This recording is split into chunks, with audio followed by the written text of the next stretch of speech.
বন্ধুরা, তোমরা সবাই কেমন আছো? আশা করি তোমরা ভালো আছো। আমি ভালো আছি। দেখো, আজকে বিট ভাজা বানাবো।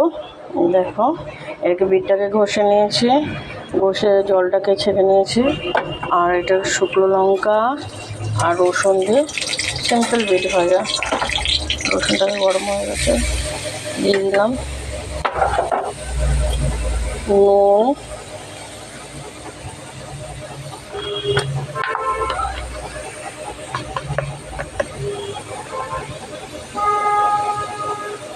হলুদ দিচ্ছি।